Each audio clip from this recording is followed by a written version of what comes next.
Well, my friends, we made it to Election Day. It is not going to be much longer until we know which of two starkly different paths does this country take.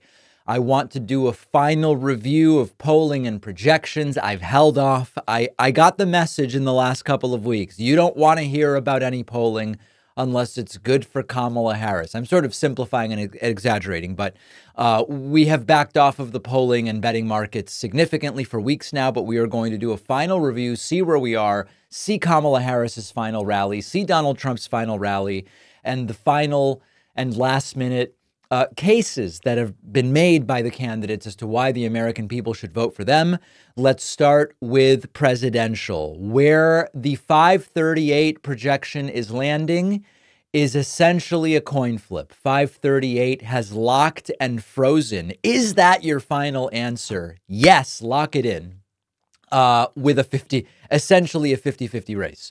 538's final projection, there is a 50% chance that Kamala Harris wins, a 49% chance that Trump wins, and a slightly less than 1% chance that we end with a 269 to 269 tie in the Electoral College. Make of that what you will. In the Real Clear Politics battleground average, this is Real Clear Politics doesn't have like a more overall kind of forecast, but it'll come down to the swing states. And on that basis, the Real Clear Politics battleground state polling averages have Kamala Harris winning Wisconsin and Virginia and Trump winning the other battleground states, Arizona to Trump, Nevada to Trump, Pennsylvania, North Carolina, and Georgia to Trump. Now, what I can tell you is that from these states here, if the outcomes are as Real Clear Politics has it, except Harris gets Pennsylvania, then Harris gets the 270 she needs, and she becomes president. Nate Silver's final silver bulletin, he locked it at midnight 30 this morning and says, happy election day. We ran our simulation model for the final time. Out of 80,000 simulations, Kamala Harris won 50.015% of them. She did not win 49.985. This is as close to a coin flip as you can get. And Nate Silver says, I'm not quite sure what to say about this, but we'll have a newsletter out later. So essentially another 50-50 coin flip. As you know, Alan Lichtman's qualitative analysis, which looks at 13 keys, says that Kamala Harris will win. We had Alan Lichtman on the show explaining that in detail, and you can check out that interview. And then we have some prediction markets, each of which is worth more or less, depending on who you ask. The predicted market has ended up with Trump just slightly ahead of Kamala Harris. You might say, how do these end up adding up to more than 100? The answer essentially doesn't matter, but these are not percentages, is the thing to understand. But Trump with a very, very slight lead, really close to a coin flip. Polymarket, which is the Peter Thiel associated prediction market, has it for Trump by roughly 62 to 38.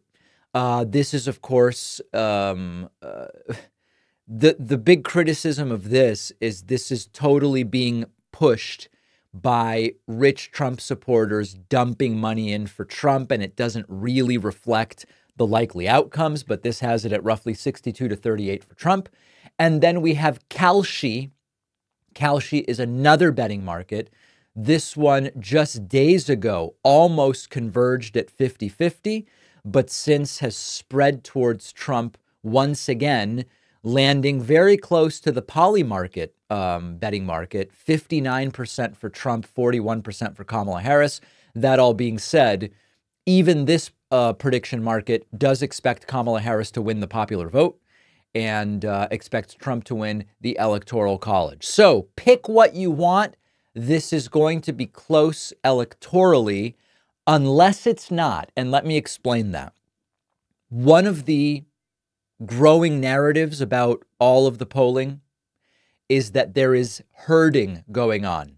Herding being the idea that you have a bunch of polls clustered around a coin flip, and then that you come in as a pollster, you do a poll and you go, oh my goodness, it's looking like a Kamala blowout. I don't want to be the outlier here. I don't want to be really wrong. I'd rather be as wrong as everybody else. So then you get a poll that says, I think Kamala is going to crush. And you say, well, let me adjust some of the crosstabs and the methodology and the sampling and the weighting so that my poll ends up looking just like all the others. And then the next poll comes in and does the same thing. So there is a possibility, if that theory is convincing to you, there is a possibility that this is not close. If it's not close, it's tough to imagine Trump blowing out Kamala.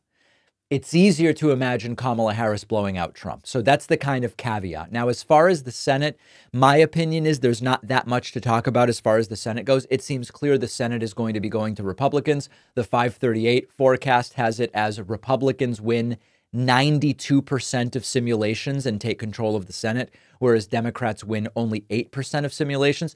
If the Republicans are essentially guaranteed to get 50 seats, if they get 50 and the presidency, they have control. There are also many scenarios in which Republicans get 51 seats or more. And in those, it won't even matter who wins the White House. I expect Republicans to have control of the Senate. And finally, what about the House of Representatives? It's basically a coin flip. The 538 average has it 51-49 for Democrats. It really will come down to turnout, and it will probably mirror to some degree. I mean, let me put it this way. If the Seltzer poll is right, that Kamala's leading Iowa, you probably will see Democrats controlling the House. That's the most likely outcome. On the other hand, if it doesn't all go as a pro-Kamala as some are hoping and suggesting, then it's totally conceivable that Republicans take control of the House. So those are the final numbers there. Let's now get to Kamala Harris's final really case for herself on the campaign trail.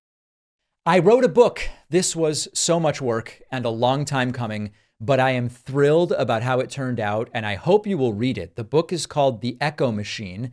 The 10-second summary is I explain how things broke in American politics, how to fix it, and which countries have already figured it out.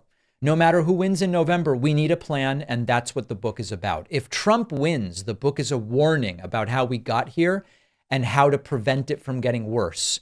If Kamala Harris wins, the book explains what we do with this incredible opportunity to improve the lives of Americans. The book faces long odds, I will admit. There's the belief that to have a successful political book, you need corporate media, and that it really can't be done successfully with an independent media platform like mine. But I believe that we can prove them wrong. I hope you will order the book today. You can get The Echo Machine at davidpakman.com/echo, on Amazon, Barnes & Noble, Audible, Kindle, anywhere that books, ebooks, and audiobooks are sold. You can also call any local bookstore, ask them to order The Echo Machine by David Pakman. No matter where you get the book, you will get the free pre-order bonuses, including a signed book plate. After ordering, just go to davidpakman.com/freebookstuff. davidpakman.com/freebookstuff to get the free stuff. Let's do this.